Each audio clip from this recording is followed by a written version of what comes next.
अस्सलाम वालेकुम नाज़रीन, मैं हूं आपका मेज़बान मुमताज़ जमाली। अपने यूट्यूब चैनल में आपको खुशामदीद कहते हैं। कमसन बच्ची के मुबैना अगवा केस और कम उम्री शादी केस में अहम पेशरफ्त सामने आ रही हैं। जिस तरह ये कुछ यूट्यूबर्स ये दावा कर रहे थे कि वो हर चीज़ दिखाएंगे, चाहे उनको नोटिस हों या क्या हो, लेकिन हमने देखा कि रातों रात उनके सॉफ्टवेयर अपडेट हो गए और उन्होंने भी अदालती अहकामात पर अमल दरामद करना शुरू कर दिया। अच्छी बात है, अदालती अहकामात पर अमल दरामद करना हमारी आपकी पाकिस्तान के हर शहरी की ज़िम्मेदारी है। लेकिन आज इस केस में कुछ अहम डेवलपमेंट सामने आई हैं, उस पर हम बात करेंगे। एक तो ये कि ज़हीर की जानिब से एक दरख्वास्त दायर की गई थी कि मुबैना जो मुगविया है उनका 164 कराना है। उस पर क्या अदालत ने डायरेक्शन दी हैं? जो तहरीरी हुक्मनामा भी आया है MLO मुस्तरद करने से मुतल्लिक, उस पर भी अदालत ने क्या ऑब्जर्वेशन दी हैं, उस पर भी बात करेंगे।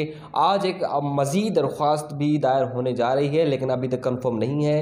वो क्या दरख्वास्त होगी उस पर भी बात करेंगे। और इस केस में मज़ीद off the record behind the scene क्या डेवलपमेंट सामने आई हैं, वो तमाम तफसीलात से हम आज आपको आगाह करेंगे। ये वीडियो हमारी मुकम्मल देखिएगा, अहम इसमें बातें शामिल होगी, अहम इंकशाफात भी होंगे। जैसे आपको पता है कि शाहिद हुसैन जो इस केस को शुरू से लेकर कवर करता आ रहा है और मुख्तलिफ़ औकात में, चाहे वो सुप्रीम कोर्ट हो, सिटी कोर्ट हो या हाई कोर्ट हो, ये वहाँ पर मौजूद है। और साथ साथ दीगर इदारों में जो डेवलपमेंट्स होती हैं वो भी आपको आगाह करता है। तो आज हमने शाहिद हुसैन को मदऊ किया है, तकलीफ़ दी है कि आप जो आपके पास जो अहम ख़बरें हैं, आपके पास जो एक्सक्लूसिव हैं, वो अपने यूट्यूब के लिए तो बनाएं, लेकिन साथ ही साथ हमारे साथ भी शेयर करें। शायद ये बताएंगे, जैसे अपना मेहदी कादमी की जानिब से भी एक दरख्वास्त जो है वो दायर की गई थी, लेकिन अब ज़हीर ने भी एक दरख्वास्त दायर की है। कानून में तो ये होता है कि ऐसे केसेस में तो 164 एक ही होता है। अगर 164 यहाँ पर भी होता है तो क्या फ़ायदा उनको होगा?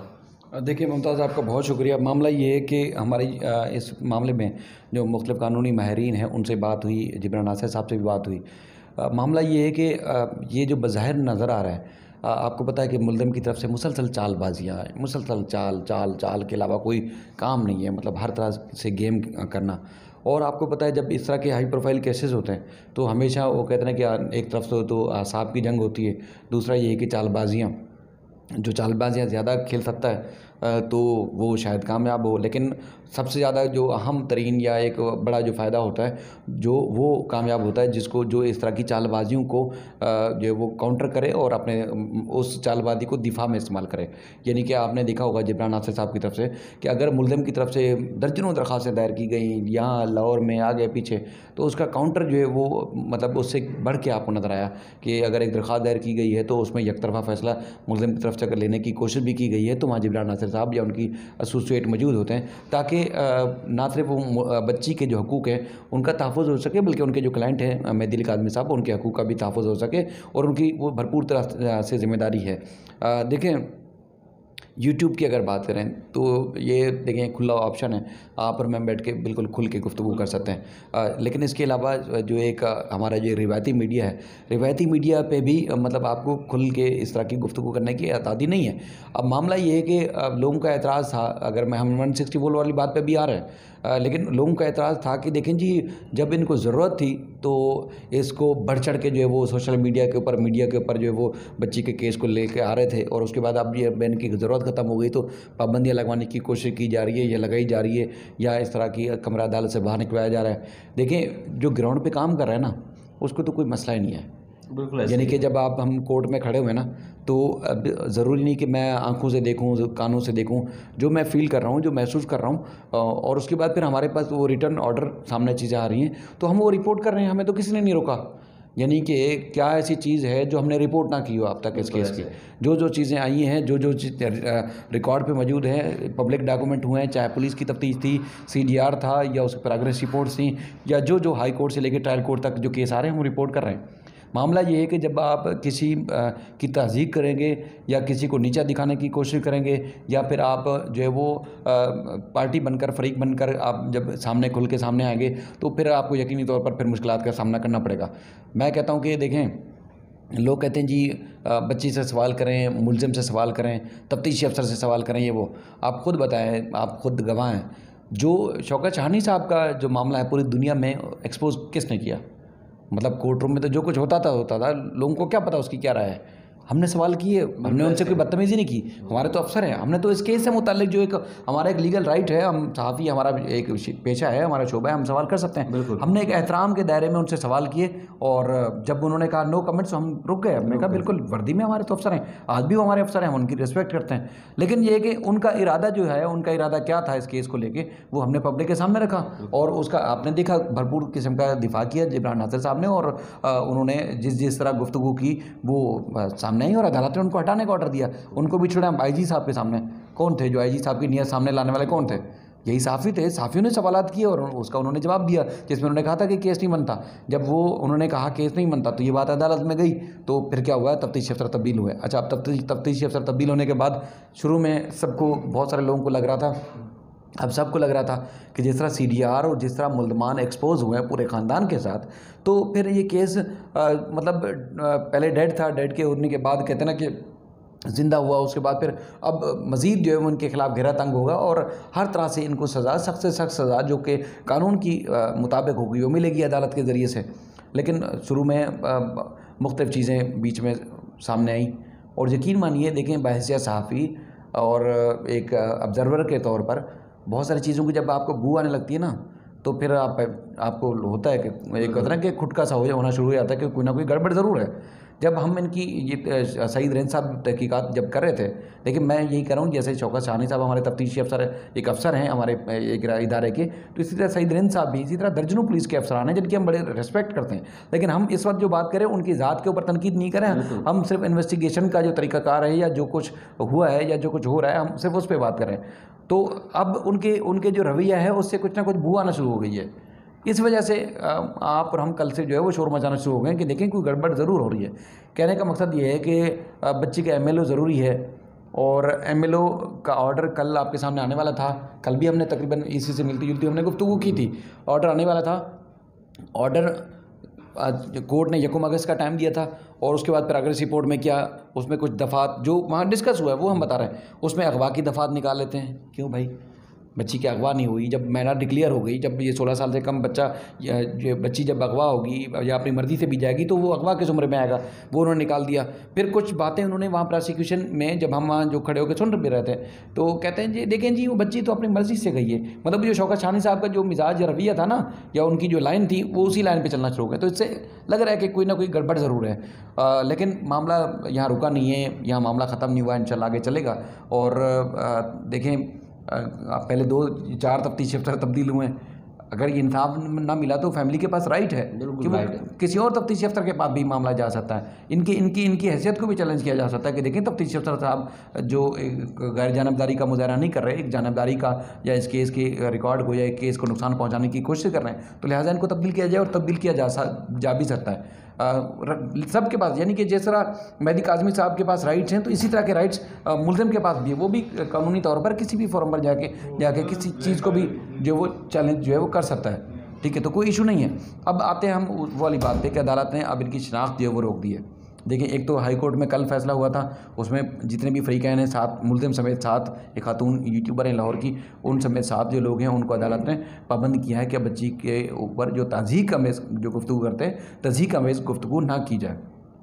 यानी कि आपने भी शायद वो क्लिप देखे हों, क्या क्या लफ्ज़ इस्तेमाल नहीं किए गए। कल जिस तरह आपने वो देखा था कि वकील जिब्रान नासिर आएंगे अदालत और उनके लोग छितर पड़ेंगे। यार मतलब ये कोई सहाफ़ी इस तरह का जो प्रोफेशनल सहाफ़ी वो नहीं इस्तेमाल कर सकता। आपकी सहाफ़त में तो कोई क्रेडिट या क्रेडिबिलिटी नहीं है और आपके पास हाथ में माइक है और फिर आप एक वकील को कह रहे हैं, भले वो वकील जिब्रान नासिर अगर मुल्ज़िम के वकील ही की ना होते, ये तो मुतासरा ख़ानदान के, तो आप उनके खिलाफ भी इस तरह के अल्फाज इस्तेमाल नहीं कर सकते। यानी कि हम एक प्रोफेशनल काम करते हैं, अगर हम प्रोफेशनल काम करते हैं तो हम मुल्ज़िम के वकील के खिलाफ उनकी रिस्पेक्ट करते हैं जिस तरह दीगर वकला की तरह करते हैं। मुल्ज़िम की रिस्पेक्ट नहीं करते, हम मुल्ज़िम के वकील की रिस्पेक्ट इसलिए करते हैं कि वो हमारे एक कानूनदान है, माहिर है, और उनकी रिस्पेक्ट करना हमारे लिए लाजमी है। कभी देखा, कभी उनकी वीडियो, मैं बार बार लोगों से कह रहा हूँ, कभी लोगों ने उनकी शक्ल देखी? नहीं देखी। वो हमने उनकी शक्ल अब तक नहीं लाया है। हम उनकी रिस्पेक्ट करते हैं। हम चाहें तो जिस तरह जिब्रान नासिर के बारे में या जिस तरह दीगर वकला की हम वीडियोस की फॉर्म में सामने लाते हैं, सवाल करेंगे, जवाब दें ना दें उनकी मर्जी है, तो क्या हम उनका पब्लिक नहीं कर सकते? उनकी शक्ल लोगों नहीं पता चलेगा कौन है जो मुल्ज़िम के दिफा के तौर पर सामने आ रहा है और मुख्तलिफ़ किस्म की दरखास्तें मुख्तलिफ़ अदालतों में दायर करें? हम नहीं कर रहे, क्योंकि वो हम उनकी रिस्पेक्ट करते हैं। उनका एक पेशा है, शोबा है, वो अपने शोबे और पेशे के हिसाब हिसाब से वो उनका क्लाइंट है, वो क्लाइंट के प्रोटेक्शन के लिए या उसके दिफा के लिए हर सूरत अपना वो काम कर सकते हैं, कौन रोक रहा है। लेकिन ये रवैया तो मुनासिब नहीं है कि आप ये कहें कि भाई जिब्रान नासिर आएंगे, उनकी चित्रोल होगी, उनको अदालत में चित्र पड़ेंगे और हम ये करेंगे वो करेंगे। तो उसका फिर जवाब कराची बार वालों ने जो आपके सामने दिया वो भरपूर तरीके से दिया। अगर हम भी अगर कोई गलत रिपोर्टिंग कर रहे होंगे ना तो हमें भी इसी तरह उसी कैटेगरी में खड़ा होना पड़ेगा जो दूसरे लोगों को खड़ा होना पड़ा है। अब ये तो हो गई जो अदालत ने रोका है, जो सिंध हाई कोर्ट ने कल आपके सामने जैसे हसन रिजवी साहब ने मुझे पता चला है बड़ी नापसंदीदगी का इजहार किया कि सहाफ़ियों से तो इस तरह की तवक्को नहीं थी कि बैठ के इस तरह के अल्फाज इस्तेमाल करेंगे, वो भी ख़ानदान के बारे में, तो मुनासिब नहीं था। दूसरा जो आज तहरीरी हुक्मनामा सामने आया, जो कि 3-4 दिन पहले ये आर्गूमेंट हुए थे प्रोसिक्यूशन की दरख्वास्त के ऊपर, ये भी किसी का डिमांड या किसी का मुतालबा नहीं है। वो प्रोसिक्यूशन कहती है कि ये जो कानून है, जो एक्ट है Sindh child marriage restraint act, उसके जो शिक्स में जो जो चीज़ें शामिल है उसमें ये भी है कि बच्ची की चूँकि उसने फ्यूचर यहाँ ज़िंदगी गुजारनी है तो उसकी शनाख्त पब्लिक नहीं की जाएगी, उस पर अमल दरामद किया जाए। आज अदालत ने कहा है कि ठीक है बिल्कुल अमल दरामद करें, उसमें किसी भी सूरत उसकी ना तस्वीर ना वीडियो ना ऑडियो कोई भी ऐसी चीज़ पब्लिक नहीं करेंगे, और जो हो चुकी है उसको मज़ीद वायरल होने से बचाएं, उसको रोकें, ठीक है। लेकिन जो 164 का बयान है वो बड़ा अहम है। 164 का बयान अगर होगा तो मुल्ज़िम उसको अपने फेवर में इस्तेमाल कर सकता है। वो इसलिए भी कि पहले अगर पुलिस को जब यहाँ से ऑर्डर गए थे ट्रायल कोर्ट की तरफ से और उसके बाद फिर MLO अपना मेडिकल रिपोर्ट सामने आ चुकी थी, तो मुल्ज़िम की तरफ से एक चाल चली गई थी, बच्ची उनके पास से बरामद होती तो उनके ऊपर मज़ीद उनके केस की दफ़ात और मज़ीद उनके ऊपर सख्त दफ़ात लग सकती थी उस केस में।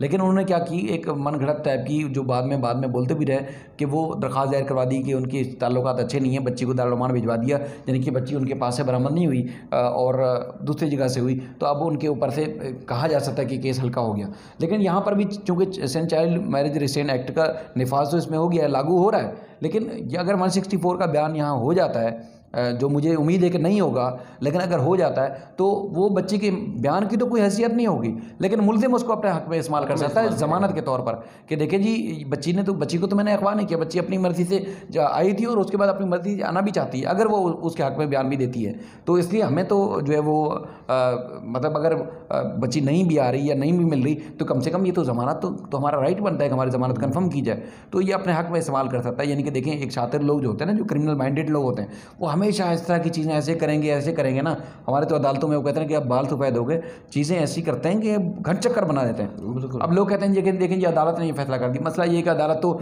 जो उनके सामने चीज़ आएगी अदालत तो उसकी शिकायत को देखेगी, उसके हिसाब से ही फैसला करेगी। अब हाथ में असल प्रोसिक्यूशन के और तफ्तीशी अफसर के पास है। देखिए अब तक इस केस में खासतौर पर प्रोसिक्यूशन का रवैया शुरू में बेहतर नहीं था, लेकिन जब बेहतर हुआ और इस केस को रिपोर्ट कर रहे हैं हमने देखा कि प्रोसिक्यूशन पूरी ईमानदारी के साथ करी, लेकिन मामला ये है कि तफ्तीशी अफसर के वो कहते हैं जो गोट है वो तफ्तीशी अफसर के हाथ में। अब अगर वो गोट को कहीं फेंकते हैं तो भी बुरा, और अगर ये मिसयूज़ होगा, अपनी अथॉरिटी का मिसयूज़ करेंगे कुछ, तो यकीनी तौर पर तनकीद भी होगी उनके ऊपर। ठीक है शाहिद हुसैन, इन्होंने तमाम तफसीलात से हमें आगाह किया और तमाम वो चीज़ें बताईं, तफ्तीश अफसर की कारकर्दगी और प्रोसिक्यूशन की ज़िम्मेदारियाँ, मुल्ज़िम की जानब से जो इस केस के मरकज़ी मुल्ज़िम है ज़हीर की जानब से एक नई दरख्वास्त दायर की है, क्यों की है वो तफसीलात बताई हैं। सिंध हाई कोर्ट और सिटी कोर्ट में जो जुडिशल मजिस्ट्रेट ने मुतासरा बच्ची की शनाख्त जो है गुप्त रखने, हिडन रखने से मुतल्लिक जो अहकाम जारी किए हैं वो भी बताएँ। मेरी ज़ाती राय भी ये है कि जब तक ये केस डिसाइड नहीं होता, बच्ची जो है कमसन है, उनकी शनाख्त जितनी छुपाई जा सके वो छुपाई जाए। असल इसके हकीकत में मकसद यही होता है कि बच्ची की उम्र अभी बाकी है, ये केस जो है 1 साल के अंदर, 6 माह के अंदर, 3 माह के अंदर ख़त्म हो जाना है, लेकिन वो चीज़ें जो है वो ख़त्म नहीं होती। गूगल में हर चीज़ जो है एज इट पड़ी रहती है, तो उनकी ज़िंदगी अभी बाकी है। तो जो एक इंसिडेंट हो गया है, इंसिडेंट के हद के तक हमें ये चाहिए कि उनकी जो शनाख्त है वो छुपाना चाहिए, लेकिन हम तो प्रोफेशनलिज्म को फॉलो करते हुए जो अदालती अहकाम आते हैं हम उसको फॉलो करते हैं, लेकिन अदालती अहकाम से पहले शायद हमने और आपने जो है मुतासरा बच्ची का नाम भी रखना छोड़ दिया और उनकी तस्वीरें रखने भी छोड़ दिए हैं। अब देखना ये है कि 164 की दरख्वास्त 4 अगस्त तक चली गई है, उस पर क्या अहकामात जो है सामने आते हैं, और जो 6 अगस्त को पुलिस की जानब से चालान जमा कराया जाता है, उसमें किन किन दिफात का इजाफा किया जाता है, वो तमाम तफसीलात भी आपको आगाह करेंगे। तब तक के लिए हमें इजाज़त दीजिए। अल्लाह हाफ़िज़।